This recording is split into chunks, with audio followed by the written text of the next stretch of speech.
The untold story के second episode में आपका स्वागत है। इस एपिसोड में हम ममा अर्थ के फाइनेंशियल क्राइसिस के बारे में जानेंगे। कंपनी अंदर से कितनी खोखली है, इस वीडियो में आपको बताऊंगा।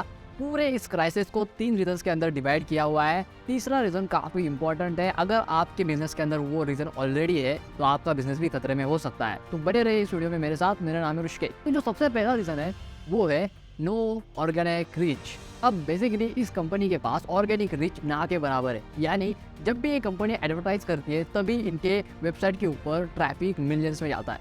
जैसे नॉर्मली जब कंपनी एडवर्टाइज करती है तो हर महीने कंपनी के ऊपर 17 से 20 लाख का ट्रैफिक जाता है।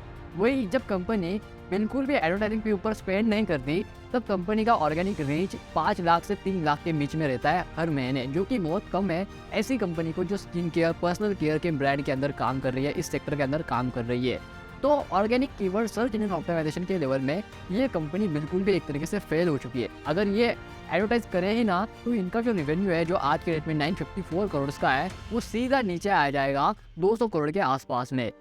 सेकेंड रीजन है लो लाइफ टाइम वैल्यू। अब बेसिकली ये क्या होता है, देखो नॉर्मली जब कंपनी एडवर्टाइजिंग के ऊपर स्पेंड करती है तब कंपनी बेसिकली वो कस्टमर कंपनी के वेबसाइट के ऊपर जब आता है या फिर कंपनी जब उसे एक्वायर करती है तो वो पूरे साल के अंदर कंपनी से कितनी परचेस करता है उस वैल्यू को कहते हैं लाइफ टाइम वैल्यू। जैसे मैंने एग्जांपल दिया, 50 रुपये अगर मुझे किसी कस्टमर को एक्वायर करने में लगते हैं तो वो कस्टमर मेरी वेबसाइट के ऊपर अगर पूरे लाइफ टाइम में 5000 की शॉपिंग करता है तो उसकी लाइफ टाइम वैल्यू होगी 5000। अगर इसे परसेंट में समझे तो ममा अर्थ का जो लाइफ टाइम वैल्यू है पर कस्टमर वो बिल्कुल भी कम है, एकदम बहुत ही ज़्यादा लो है इंडस्ट्री में अगर किसी और कंपनी से कंपेयर करते हैं तो।